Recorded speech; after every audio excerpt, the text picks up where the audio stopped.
El tiempo es cerca y es tiempo de velar en oración. Es tiempo de reflexionar profundamente acerca de nuestra vida y de poder pensar qué es lo que Dios quiere para nosotros. Todos ustedes los que traigan su Biblia, eso es lo bueno de traer la Biblia el domingo, la vamos a abrir en 3 pasajes, porque a continuación voy a desarrollar el inicio de una nueva serie titulada El desafío de la fe. El desafío de la fe.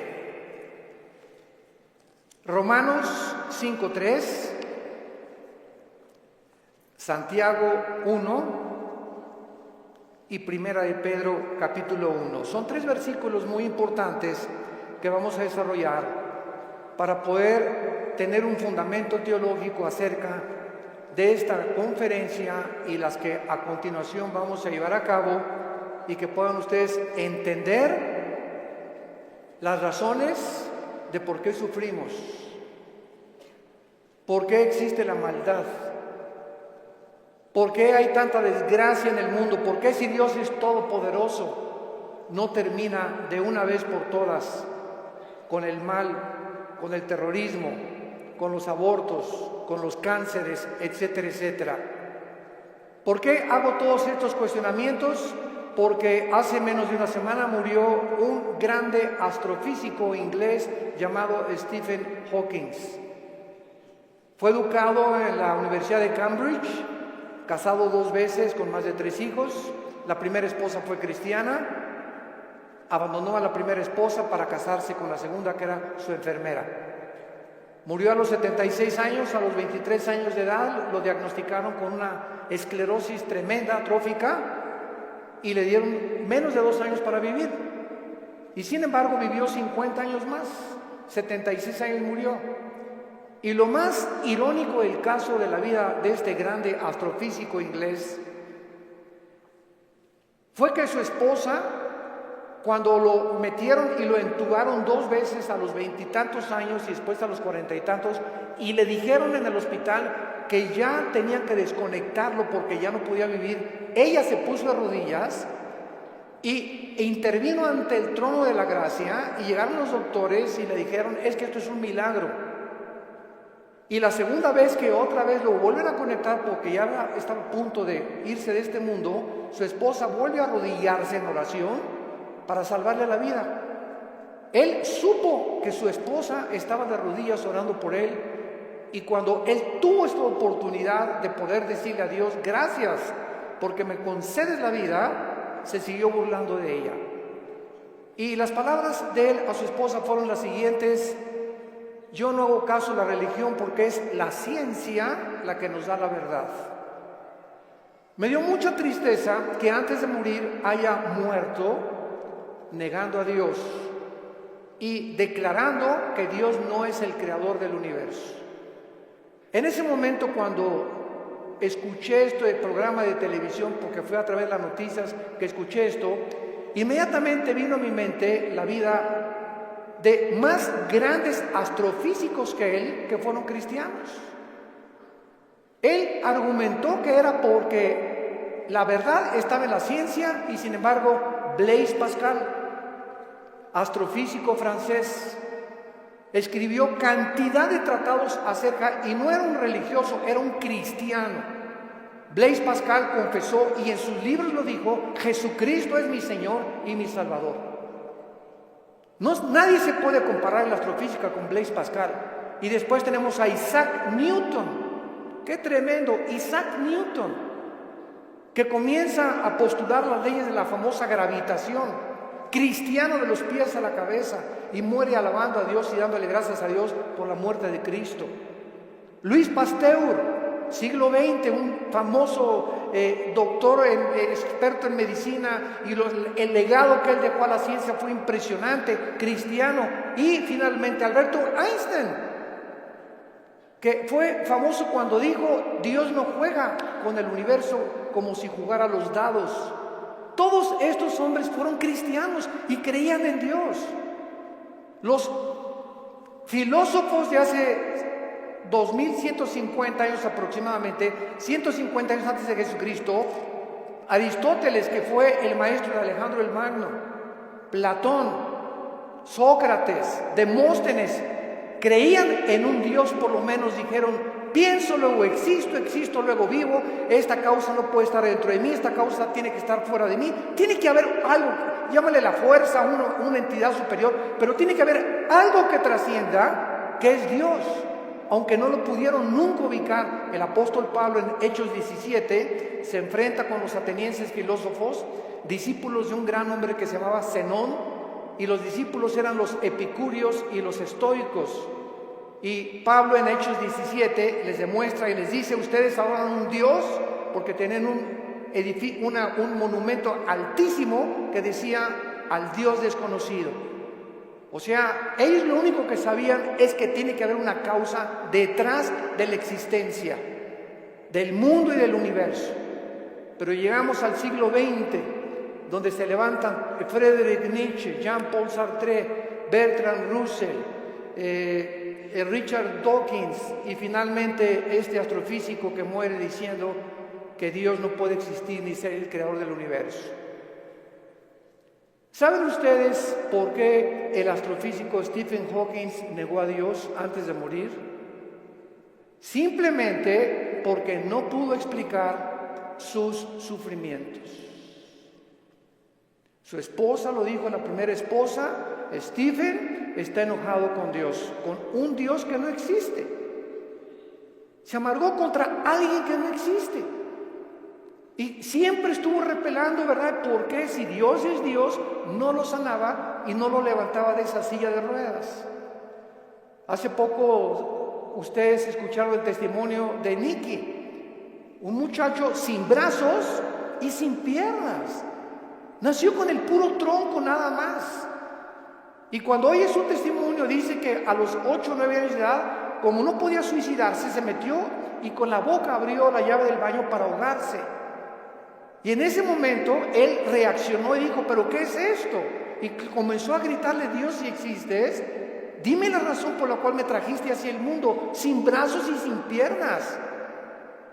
Y entonces él entrega a los 11, 12 años de edad su vida a Jesucristo, y no se imaginan ustedes los millones de almas que este muchacho, Nicky se apellida, ¿verdad? Nicky ha ganado en el mundo. Aquí lo tuvimos en México y mi esposa y yo, su esposa es mexicana y se han discipulado con nosotros desde hace muchos años. La esposa de él y la familia de ella también. Ahora ya van a ser papás otra vez. Así como lo ven, pero juguetón. Gracias a Dios por su vida.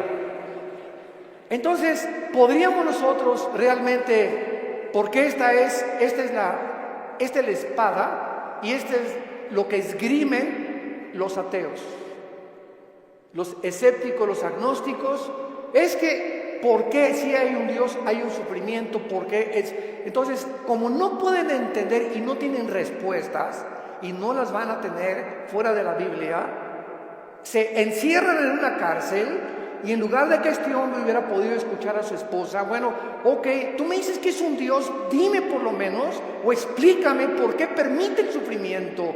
Pero ni siquiera quiso hacer eso. Negó completamente todo contacto con la Biblia. Y esta es la razón de esta serie que me he propuesto comunicarles a todos ustedes y a todos los que nos escuchan a través de las redes sociales, porque es el tiempo que seamos luz. El mundo está pidiendo respuesta a los políticos, astrofísicos, ateos, agnósticos, escépticos, etcétera, etcétera. Las universidades en Latinoamérica están llenas de ateos, infectando las mentes de nuestros hijos, incitándolos a una revolución, incitándolos a la violencia, porque ellos creen que a través de esta violencia y de este idealismo pueden ellos hacer un cambio en México social, o en Veracruz, o en cualquier otra nación. ¿Por qué? Porque hay un idealismo en la juventud que no tiene respuestas, y nosotros somos la luz del mundo. Ya es hora que brillemos, ya es hora que levantemos la lámpara. Todos los 70s, 80s y 90s del siglo XX persiguieron a la Biblia, persiguieron al cristianismo, persiguieron a los pastores en Latinoamérica. Yo recuerdo cuando fui a la universidad a la conferencia en la Facultad de Filosofía y Letras, cómo querían burlarse todos. ¡Ay, ya llegó el padrecito! Así me decían: ya llegó el padrecito. A ver de qué nos va a hablar el Padrecito, porque como ellos no tienen respuestas, creen que nosotros tampoco las tenemos. Y cuando nos enfrentamos a auditorios y les demostramos que hay más evidencias científicas en la creación bíblica que en la famosa teoría de la evolución. Cuando alguien te diga y tú le preguntes, bueno, ¿cuál es tu punto de vista o tu perspectiva de cómo te imaginas que creó el universo? ¿Qué te van a contestar? Pues por ahí anda una enseñanza, una ideología que se llama el Big Bang o la grande explosión traducida. ¿Y qué significa esto? Que pues los físicos y se imaginan, porque no se puede probar científicamente, que pues comenzó con una explosión en el universo. Y entonces de esa explosión se formó todo lo que nosotros vemos. Cuando las propias leyes de la física, la primera y la segunda ley de la termodinámica, contradicen el Big Bang. Virgen del Socorro. Me atrevo a decir esto. La misma física que dice la primera ley de la termodinámica, nada se crea, se destruye. La segunda ley, todo tiende al desorden, a la oxidación, a la destrucción, a la corrupción. Nunca del desorden se ha formado el orden, por el amor de Dios. Entonces, ¿cómo podemos estar defendiendo una teoría que la aceptamos ciegamente? Porque mi maestro me la enseñó. Porque tu maestro no tiene ninguna otra explicación. Y como dijo Don Teofilito, como decimos aquí en México, ni la tendrán si no vienen a la Biblia. Porque por medio de la ciencia y por medio de la intelectualidad, que es limitada, el ser humano no puede traspasar y trascender la dimensión espiritual, la dimensión del mundo invisible. Entonces el intelecto choca contra las cosas que no entiende y al llegar ahí se vuelven locos. Entonces no puede el ser humano comprender la inmensidad del universo que nos rodea, ni los caminos ni los pensamientos de Dios, porque son más altos que los nuestros. Dios tuvo que bajar hace 2000 años en la persona de Jesús para Él comunicarnos y revelarnos los secretos que se encuentran detrás de su universo, de su soberanía, de la tierra, de dónde venimos, los animales, la genética y la ciencia, que continúan como demostrando y comprobando simplemente que la Biblia tenía la razón. Y es hora de hablar, y es hora de tener una confrontación directa, porque el mundo se está hundiendo en la confusión teológica, en la confusión ideológica. Los gobiernos los invitamos al próximo desayuno en junio, ya les dieron su volante titulado El fracaso de los gobiernos humanos. Otra vez, ¿verdad? Vamos a examinar todos los gobiernos, nazismo, fascismo, monarquías, democracias, etcétera, etcétera. ¿Por qué ninguno ha funcionado? ¿Por qué siguen peleándose? ¿Por qué ahorita ya los partidos políticos en todas partes del mundo, ya sus convicciones, los estatutos en los que formaron sus partidos están deshaciéndose y contagiándose con el otro? Es como si nosotros dijéramos, soy cristiano, pero me voy a juntar con los mormones y con los musulmanes. Cuando los principios de los musulmanes, los principios de los mormones y el cristianismo se contradicen unos a otros. Entonces, ¿creo realmente que mis convicciones son reales y es la verdad? ¿O necesito otras ideologías porque no estoy seguro de lo que yo creo? Es una tristeza, se están derrumbando ante nuestros ojos todas las ideologías y todas las filosofías del mundo. Los sistemas de pensamiento están confundidísimos como jamás lo habían estado.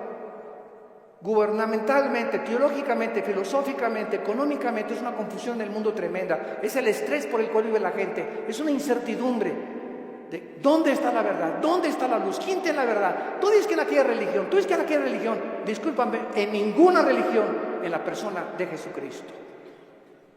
Porque tú puedes tener X religión sin tener la verdad, ni tener al Hijo de Dios en tu vida. Él fue el que vino y nos dijo, no los católicos, no los evangélicos, no los nazarenos, no los mormones. Jesús dijo, yo soy la verdad. Y cuando Él entra a tu vida, se te caen las vendas. Y de alguna forma el entendimiento se nos comienza a expandir. Y solo Dios, el Espíritu Santo, puede hacer que nuestra mente se abra para que cuando vengamos a la Biblia podamos entender, porque la Biblia, el autor es el Espíritu Santo, necesito al Espíritu Santo morando en mí para comprender los pensamientos de Dios. Ven a la Biblia sin el Espíritu Santo y vas a chocar contra los pensamientos de Dios, porque el hombre natural no entiende las cosas del Espíritu, porque para él son locura, porque estas cosas no se intelectualizan, estas cosas se disciernen espiritualmente. Veamos estos pasajes a continuación que nos van a servir de base para poder dar una explicación y comenzar ya a levantar la bandera de la fe. Dice en Romanos 5, versículo 3, y no solo esto, sino que también nos gloriamos en las tribulaciones, sabiendo que la tribulación produce paciencia. Alguien viene sin el Espíritu Santo y lee este versículo, la conclusión a la que llega dice, esto lo escribió un loco. ¿Cómo puede alguien que está atravesando tribulaciones o problemas gloriarse? Inmediatamente se enfrenta a esta persona con una pared. Pero es que esta persona no entiende que las próximas palabras es que estas tribulaciones y estos sufrimientos Dios los está usando para formar nuestro carácter, que si no sufrieras de otra manera no podrías aprender muchas cosas en la vida que solamente a través del sufrimiento se aprenden. Dice Salomón en Proverbios, el sufrimiento purifica el corazón. Esta es la razón por la cual comenzamos ya a entender, y cuando comenzamos a entender los pensamientos de Dios, y aunque no vamos a ser libres del sufrimiento, por lo menos Dios va a entrar a nuestra vida y nos va a dar una esperanza para que en ese valle de sombra y de muerte tengamos paz. Para que en medio de las tribulaciones que tú estás atravesando, y en medio del divorcio que estás ahorita enfrentando, y el abandono de tu esposo, y el abandono de tu esposa, y el abandono de tus padres, por lo menos en medio de ese horno de fuego que tú estás atravesando, Jesús está contigo. Y aunque no se va a acabar hasta que Él venga a todas estas cosas, Él nos da la fuerza para resistir hasta el final con gozo. Y la paciencia solamente es el fruto de las pruebas y las tribulaciones. ¿Se imagina lo que la Biblia dice? ¿Y para qué quiero la paciencia, Señor? Si no tienes paciencia, te vas a casar con el chavo equivocado. Si no tienes paciencia, te vas a casar con la muchacha equivocada. Si no tienes paciencia y eres una persona impulsiva que compras y vendes, etcétera, etcétera, sin meditar ni reflexionar nada, vas a comprar la casa equivocada, el carro equivocado, el viaje que Dios no quería que hicieras lo vas a hacer por tu impaciencia, porque por naturaleza somos impacientes. Entonces la Biblia nos comienza a abrir los ojos y nos dice, espérame tantito, la paciencia es una virtud elemental para que puedas tomar decisiones y no te arrepientas el día de mañana. Pues yo quiero la paciencia, Señor. Viene entonces el fuego de la prueba. No tengas miedo de las tribulaciones.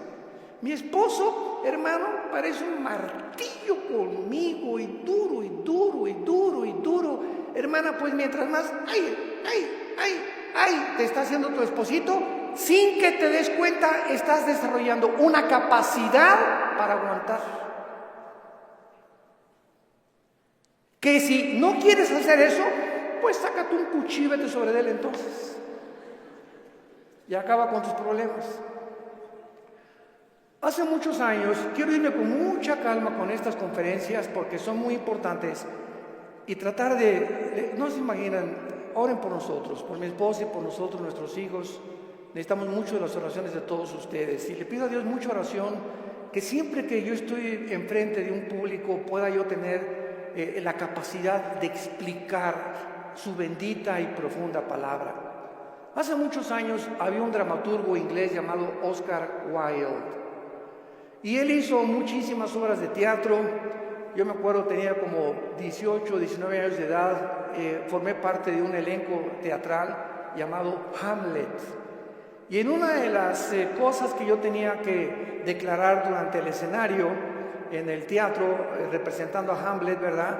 Dice así la obra de William Shakespeare: morir, dormir, no más. ¿Qué es más levantado para el espíritu? ¿Levantar las armas contra un piélago de calamidades y haciéndole frente a acabar con ellas? ¿O esperar el sufrimiento y dormir y morir no más? En otras palabras, este dramaturgo, que no era cristiano, pero creía en Dios, Oscar Wilde, y tenía problemas morales, ¿verdad? No nos vamos a meter con eso ahorita. Oscar Wilde pudo entender que la vida es o mueres o vives. Ahora, escojo vivir, aguántate. Decía mi papá, no chille, agarre piedras. Estamos vivos no es Disneylandia, por el amor de Dios, ya madura. No es Reino Aventura. No estamos en el milenio todavía, estamos en un mundo de una raza humana caída, donde hay pecado, muerte, oscuridad, sombras, tristeza, enfermedades, violencia, etcétera, etcétera. Y vamos a través de esta serie a explicar por qué permitió Dios esto, y nos vamos a dar cuenta, cuando veamos la explicación de Dios, vamos a levantar las manos, te voy a decir: Señor, profunda es tu sabiduría y tu gracia y tu misericordia. Cuán profundos son tus pensamientos. Y yo era como era porque no entendía. Ahora entiendo, Señor, y te alabo y te bendigo. Y va a venir una paz sobre tu vida que sobrepasa el entendimiento, que te va a dar la fortaleza de seguir viviendo para Jesús. Y este es el propósito de esta serie que he tratado de preparar para todos ustedes y los que nos escuchan. Las tribulaciones nos producen paciencia. Necesitamos la paciencia. La segunda es Santiago capítulo 1, versículos 2 y 3. Santiago capítulo 1, 2 y 3. Hermanos míos, otra vez, parecía que estuviera loco Santiago, de cual fumó.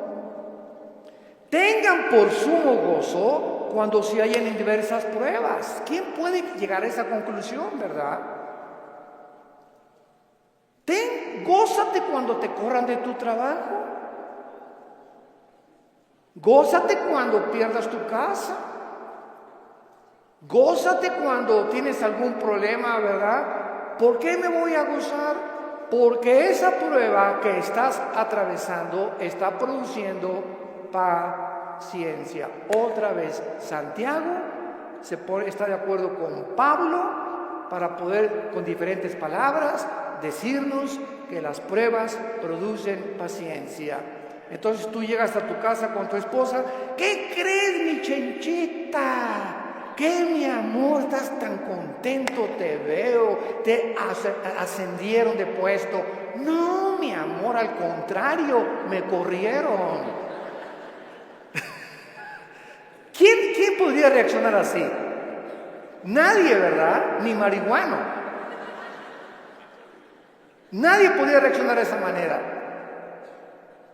más que un cristiano que vive en el Espíritu. Y la esposa: oye, pero ¿sabes una cosa? Esto no es para que te pongas contento. Sí, mi amor, ¿sabes una cosa? Porque acuérdate de Romanos 8:28.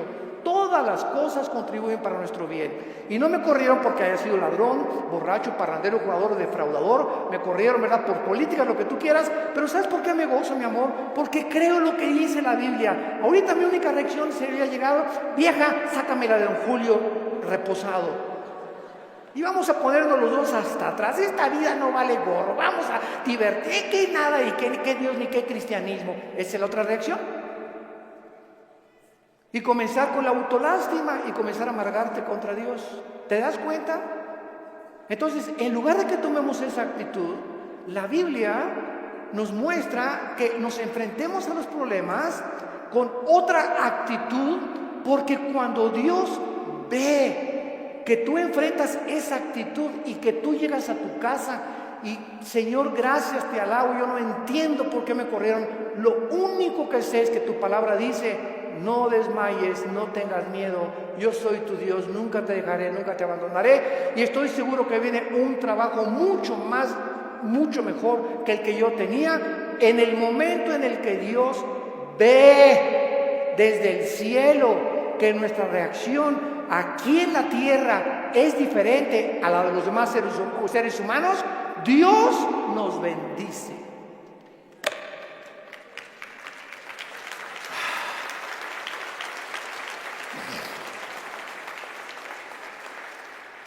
Porque sin fe.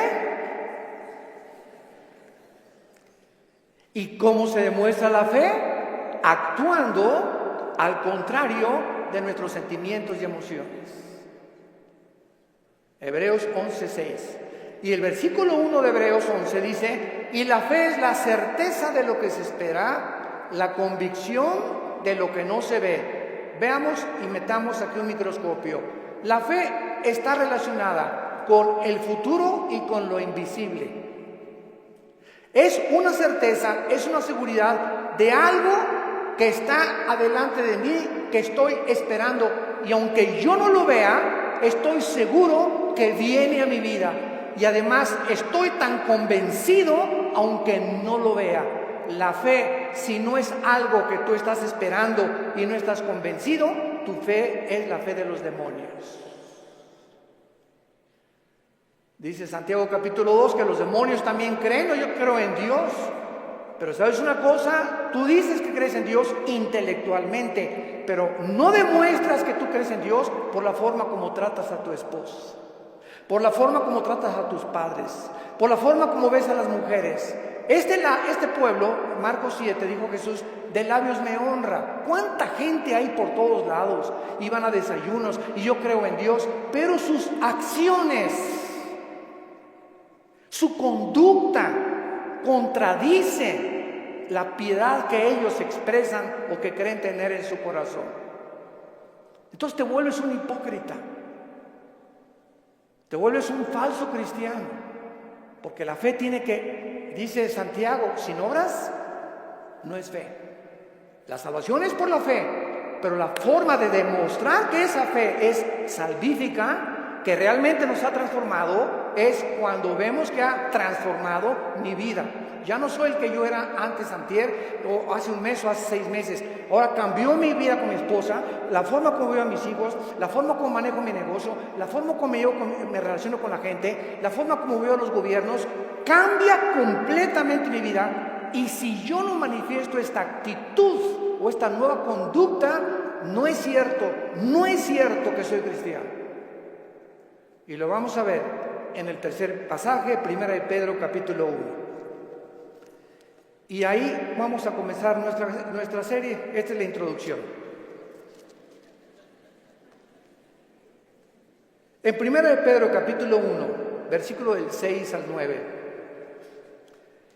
escribe el apóstol Pedro, y los recipientes de esta carta eran judíos perseguidos por Roma.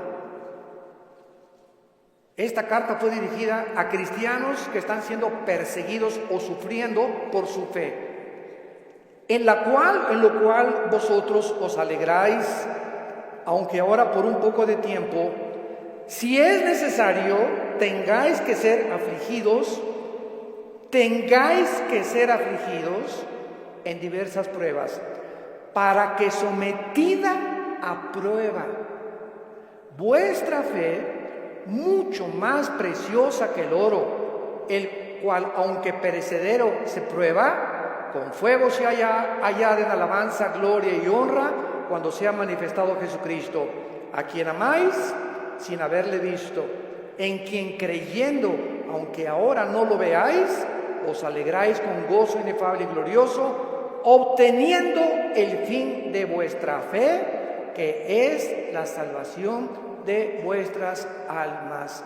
En otras palabras, y este es el tercer principio espiritual de nuestra serie, la fe de todos aquellos que han dicho: Jesús, entra a mi vida. Ayer en el desayuno tuvimos más de 35 decisiones, gracias a Dios, y la gente que hace una decisión por Jesucristo, quiero que lo sepas, tu fe va a ser probada.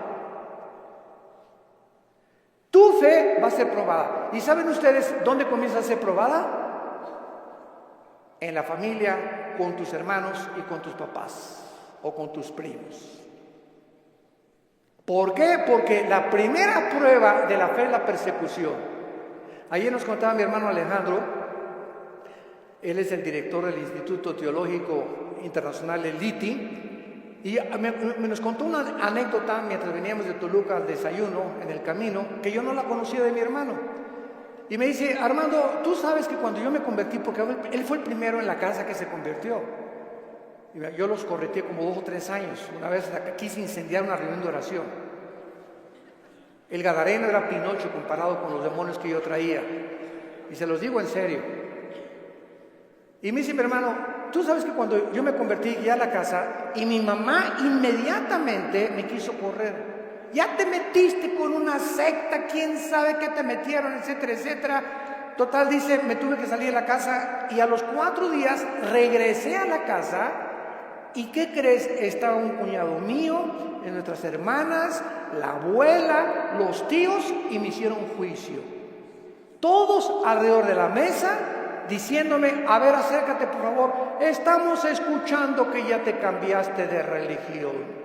Y que andas por ahí con unos aleluyas y quién sabe qué tantas cosas. Y en esta familia la única religión que tenemos es tal y tal y tal y tal cosa. Y dice mi hermano, yo lo único que hice es a todos ellos que me hicieron juicio por haber aceptado a Cristo en lugar de que contentos de que dejé las drogas porque era bien hipioso mi hermano antes y le metía todo, ¿verdad? En lugar de que estuvieran contentos, estaban completamente enojados que yo había comenzado a leer la Biblia. Y lo único que les dije fue, puse la Biblia en medio de todos y les dije, ¿la han leído? Y comenzaron todos a voltearse unos con los otros. No, Chepo. Pues si no la han leído, ¿qué base tienen para juzgarme que yo estoy mal? Porque si no es la Biblia la base de nuestra fe, ¿qué es entonces? Yo no les dije que fui con los mormones ni que fui con soy un musulmán. Estoy en un grupo de cristianos que leemos la Biblia. Y si ustedes no leen la Biblia, no tienen ninguna base. Y mi hermano, desde esa vez, nunca se volvieron a meter conmigo. Pero vino la persecución inmediatamente y vendrá contra ti también. Y comienza en la propia familia. ¿Por qué? Porque Dios nos sacó de las tinieblas de nuestra familia para regresar a nuestra familia e iluminarlos y sacarlos también al reino admirable de la vida de Jesucristo. Y si tú en tu familia no eres una luz y en tu medio donde trabajas no eres una luz y no estás dando testimonio de Jesucristo, tu cristianismo es religioso nada más. Y recibirán poder. ¿Para qué? Para poder enfrentar al mundo. Sin ese poder no se puede enfrentar al mundo. Hechos 1:8. Y recibirán al Espíritu Santo y me serán testigos. Entonces, vemos nosotros que tiene un propósito todo esto. Muy bien, vamos pues a comenzar esta serie con las siguientes declaraciones y reflexiones. No cabe duda que vivimos en un mundo completamente disfuncional. No hay un solo matrimonio funcional. El matrimonio es la unión de 2 extraterrestres. Pero por si fuera poco, 2 extraterrestres que ninguno se conoce ni se entiende el uno al otro. Y vas a tener 60 años de casado, como dijo un gran predicador hace algún tiempo en un estadio en Estados Unidos que lo escuché. Yo tengo 60 años de casado más o menos y sigo sin entender a mi esposa. Y como dijo Dios Teofilito, ni las vamos a acabar de entender. Porque no nos manda Dios a entenderlas, nos manda Dios a amarlas. Entonces, cuando nosotros comprendemos esto, que no hay un matrimonio, o sea, no hay un matrimonio perfecto, es lo que quiero decir. No hay un matrimonio donde todo, en la luna de miel, John Travolta y se casó con esa muchacha que se parece a la Madonna y vamos a ser felices y qué guapo, ¿verdad? Y tiene coche. Todo eso desaparece después de la luna de miel. Comienzas a enfrentarte con una persona imperfecta de los pies a la cabeza. Peor todavía si no son cristianos. Si con cristianos se lucha y se sufre, imagínate no siendo cristianos, ¿no? Por eso hay tantos divorcios. Entonces te enfrentas con una persona, con una mujer, que no sabes cómo tratarla, no sabes, que todo chilla, no sabes por qué chillan las mujeres de todo. Habla, parece perico de África como habla mi esposa. Es que a las mujeres Dios les dio esa capacidad de hablar hasta por los, quién sabe por dónde más. Hasta por los pies hablan las mujeres.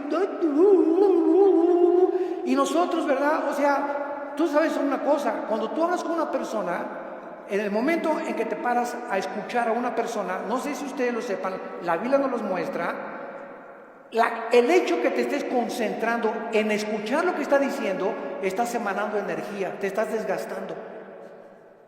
Cuando Jesús le tocó a la mujer, ¿se acuerdan ustedes la mujer con el flujo? Alguien me tocó. ¿Por qué? Porque dice, energía salió de mí.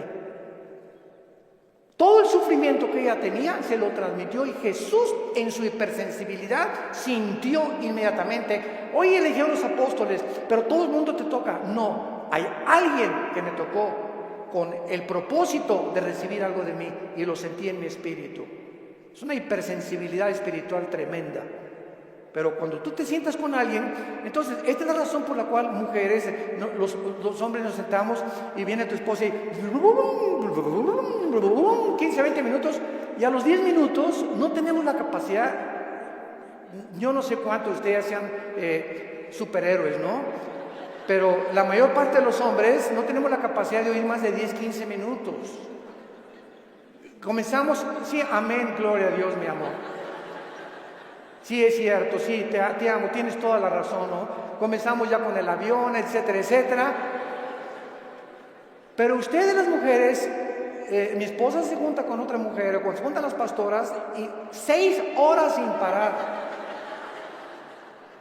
Yo llego a los restaurantes, me recoges a las 7, sí voy a las 7, y ahí está, oye, mi amor, te dejé a las 2 de la tarde, y sigues en la mesa platicando con ellas. Y se despiden y están en la puerta del restaurante, bye, y en la noche llega y le siguen hablando por teléfono. Señor mío y Dios mío, Jesús, María y José, el burrito que los acompaña, así son. Dejémoslas, felicitémoslas, pero no las contradigamos, mucho menos, porque así las hizo Dios. Las mujeres tienen 7 días al mes que sus hormonas cambian drásticamente en la famosa menstruación. Y durante esos 7 días no te atrevas a decirle nada. No te atrevas a tocarla tampoco, ni sexualmente tampoco, porque está prohibido en la Biblia.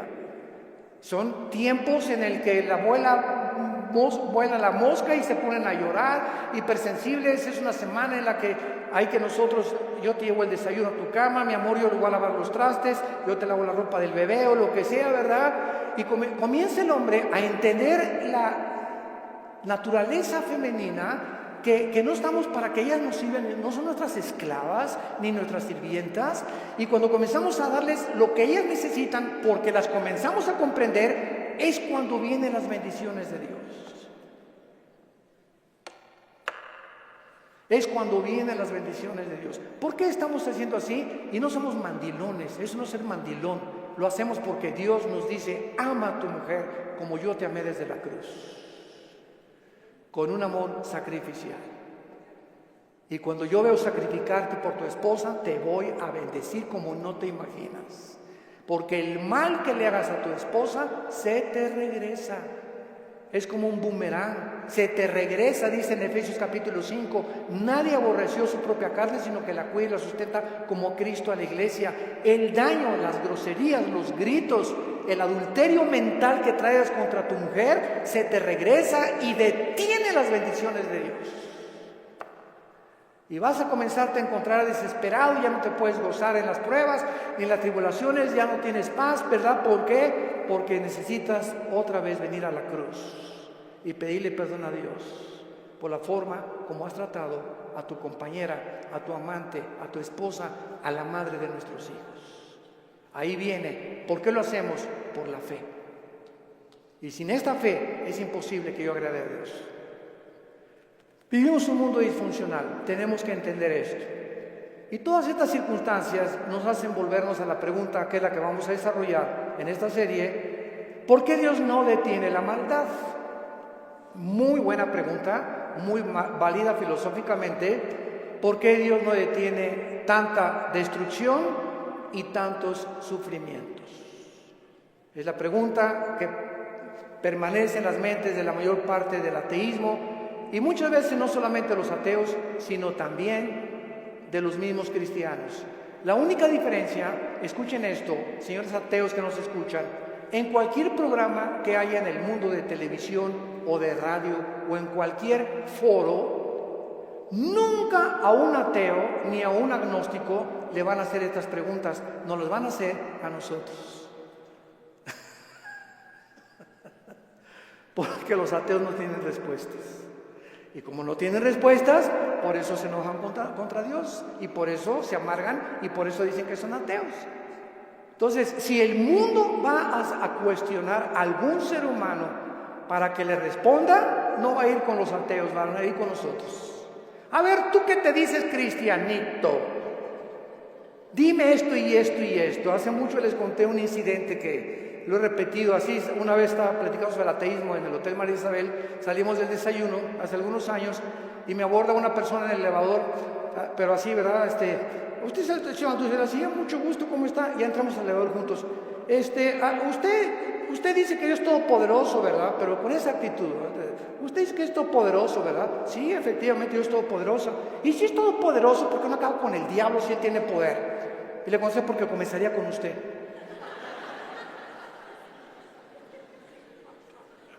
Dele gracias a Dios.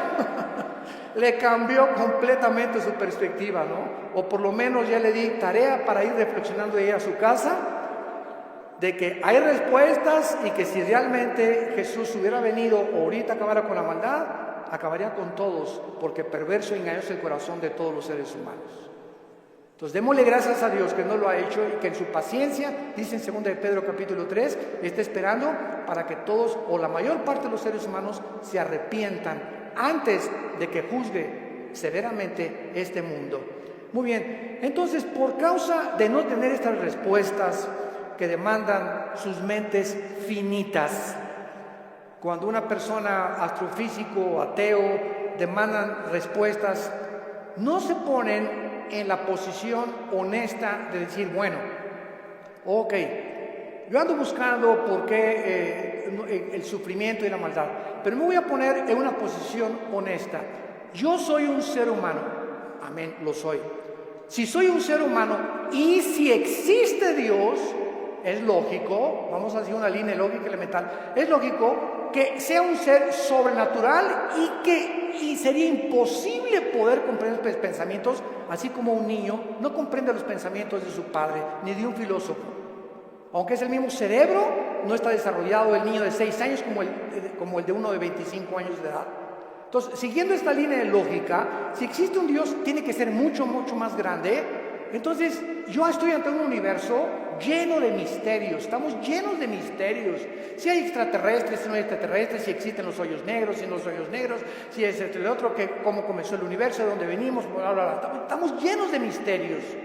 Entonces, estos misterios no voy nunca a comprenderlos con la mente de caracol que tengo, porque si existe Dios, es un ser hiperdimensional. ¿Qué necesito? Buscar dónde lo puedo encontrar. Si existe un Dios, ¿dónde lo puedo encontrar? Entonces, hay mucha gente honesta intelectualmente que se envuelve en religiones. Entonces, por eso Sigmund Freud, el padre del psicoanálisis freudiano, dijo, es que el ser humano busca a Dios porque tiene miedo a la oscuridad y a lo desconocido. Y entonces este temor inconsciente, escribió Freud, es lo que impulsa a muchos seres humanos a buscar a un Dios.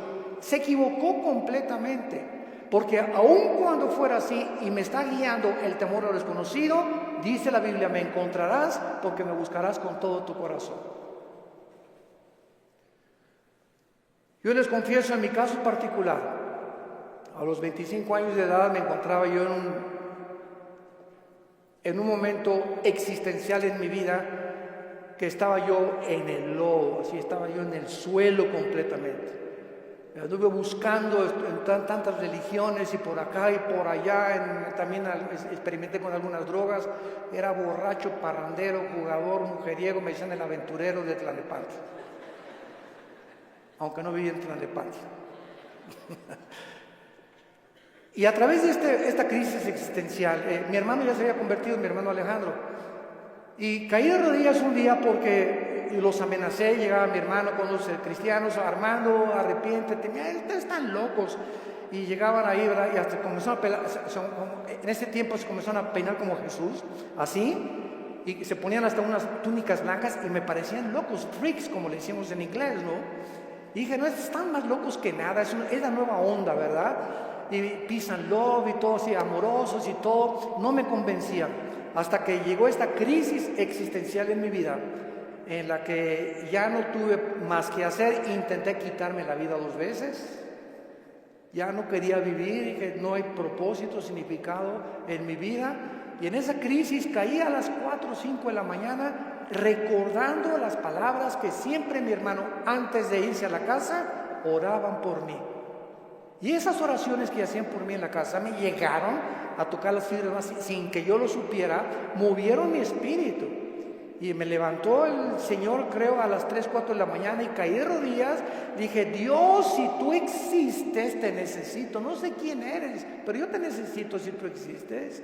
Y si es verdad que es tu Hijo, al quien tú escogiste y en quien el cual tenías tu complacencia, y lo mandaste para que lo oyéramos a Jesús, no dijiste que oyéramos a Buda, ni a Mahatma Gandhi, ni a Mahoma. Tú dijiste a Él oír. Si es Jesús, yo lo necesito en mi vida.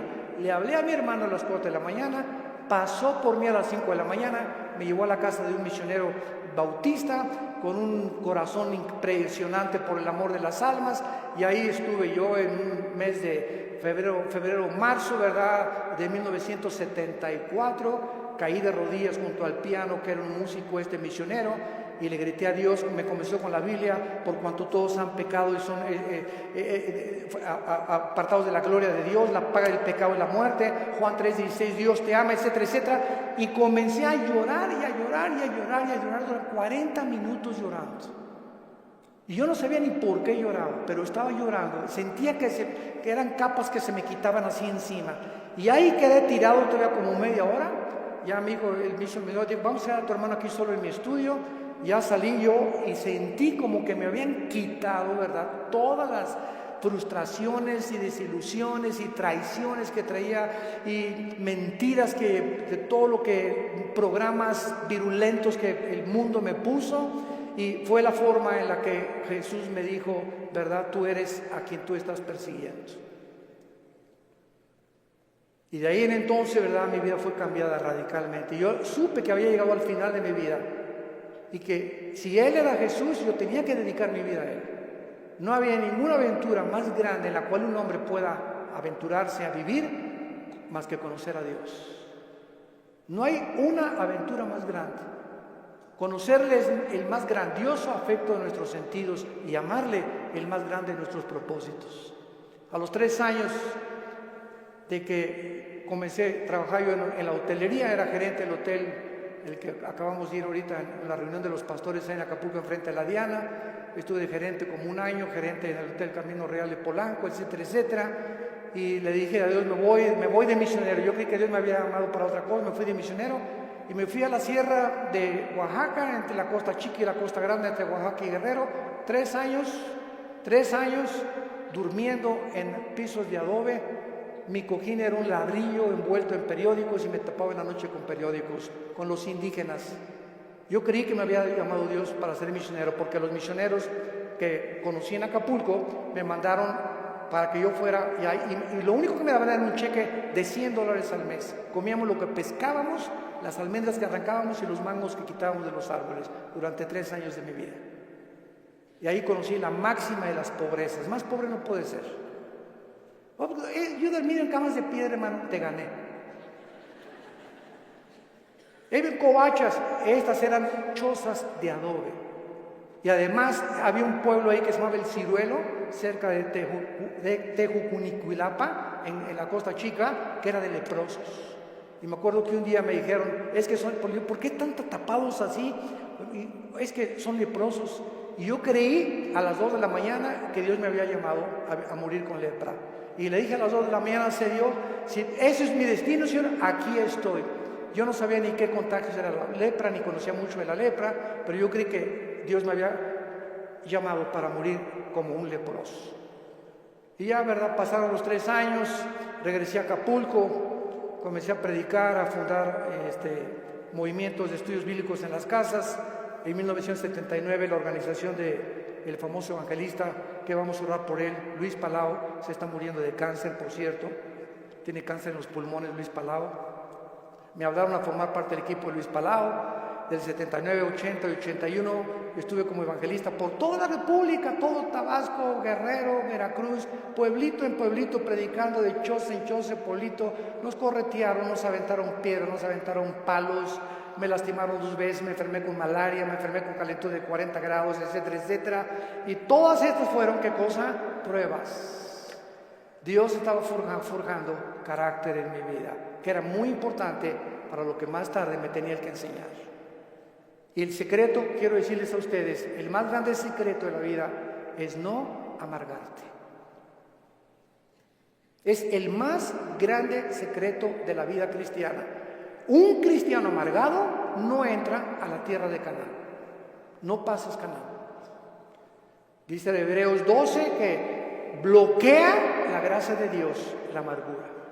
No importa lo que nos hayan hecho, lo que nos digan. Me acuerdo en los 80s cómo nos calumniaron, me dijeron que me había casado 4 veces, que tenía hijos hasta en Iztapalapa, 15. Bueno, es increíble, y todavía me dice que de vez en cuando han oído esos rumores, ¿no? Le gané a Salomón. Puras mentiras. Pero el diablo es encargado de verdad de buscar la forma de desprestigiarte, de impedir. Pero ¿sabes una cosa? Que nuestro destino no depende de lo que la gente piensa, nuestro destino depende de Dios. Y nadie puede arrebatarte ese destino que Dios te ha dado. Nadie, absolutamente nadie.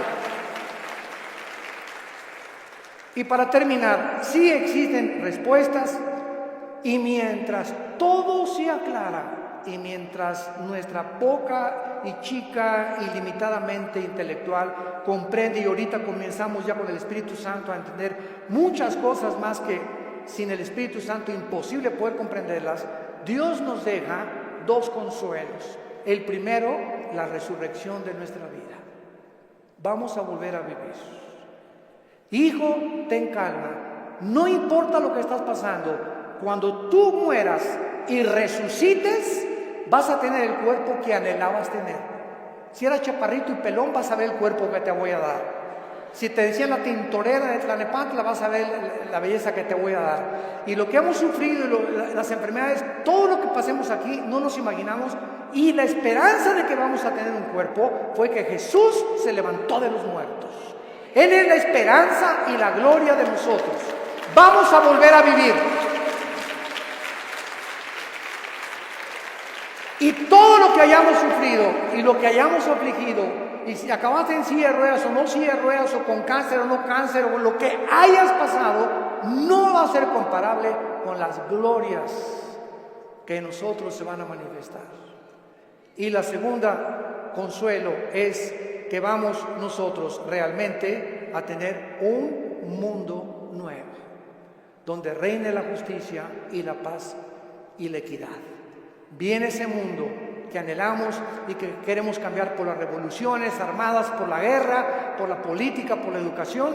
De ningún esfuerzo humano el mundo va a cambiar hasta que Jesucristo regrese con todos nosotros a establecer su reino milenial. La pregunta en esta mañana es la siguiente: ¿estás tú preparado si tú murieras esta noche para encontrarte con tu Dios? ¿Estás preparado? ¿Estás seguro que tienes a Jesucristo? Asegúrate en este momento recibiéndole como tu Señor y Salvador. Inclina tu cabeza y dile estas palabras. Señor mío y Dios mío, aún no te entiendo, pero he comprendido que no necesito entender todas las cosas, más que una sola: te necesito.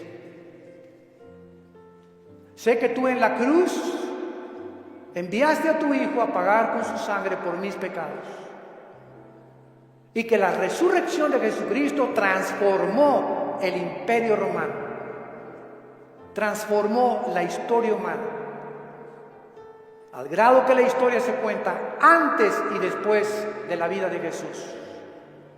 Señor Jesús, gracias por esta muerte en mi lugar. Creo que con tu sangre pagaste lo que yo no podía pagar jamás. Y creo, como resucitaste de los muertos, que estás vivo. Y en este instante te pido, porque creo que vives, que entres a mi corazón. Señor, te necesito. Yo sé que con el tiempo comenzarán a caerse las cortinas de mi mente y comenzaré a comprender más y más cosas que ahora no entiendo, pero lo único que sé es que te necesito, que moriste en mi lugar y que nunca me dejarás ni me desampararás. Te recibo como mi Señor y mi Salvador. Amén. ¿Qué haríamos sin la Biblia? ¿Qué haríamos sin este maravilloso libro? El libro de los libros. Todos ustedes en esta mañana que por primera vez han hecho esta oración, nos gustaría bendecirles y saludarles. Y si tú en esta mañana hiciste esta oración por primera vez, ahí desde tu lugar te pido que te pongas de pie. Párense los que hicieron esta oración invitando a Cristo a sus vidas. Gracias a Dios. ¿Cuánta gente? Que Dios los bendiga. Gracias. Muchas gracias. Gracias, joven. Que Dios te bendiga. Alguien más. Que Dios la bendiga. Gracias a Dios. Allá atrás también. Muchas gracias. Gracias, Señor. Gracias, señorita. Gracias, joven. Que Dios te bendiga. Gracias, Padre, por todas estas personas, estas nuevas almas que vienen a la cruz. Nos ponemos de pie para recibir la bendición pastoral. Los que quieran extender su mano hacia acá lo pueden hacer. Los que no, no hay ningún problema. Es en señal de que recibes esta bendición. Dios bendiga tu vida. Dios bendiga tu matrimonio. Y les dé la paciencia para tolerarse y soportarse el uno al otro hasta que venga Jesús. Y esta fortaleza solo nos las puede dar el Espíritu Santo, viviendo en la palabra de Dios. Dios bendiga a tus hijos. Dios bendiga el fruto que llevas ahora en tu vientre. Que esta criatura crezca y nazca en un hogar cristiano, con principios de ética y de conducta moral. Que pueda el muchacho crecer con la seguridad y decir siempre: mis padres se amaban, mis padres se respetaban. Dios bendiga a tus padres, Dios bendiga tu trabajo, tu entrada y tu salida. A sus ángeles mandará para que tu pie no tropiece en piedra. Él te llenará el conocimiento de su voluntad con toda inteligencia y sabiduría espiritual, para que andes como es digno de Él, llevando fruto en toda buena obra y creciendo en el conocimiento y la gracia de Dios. Nosotros ya no estamos en tinieblas, estamos bajo la luz, para que seamos luz en medio de una generación que se está degradando y perdiendo rápidamente por la corrupción que hay en el mundo. Que esa paz que sobrepasa el entendimiento guarden ahora tus pensamientos y tu corazón. En el nombre de Jesús les bendecimos. Amén. Que tengan paz.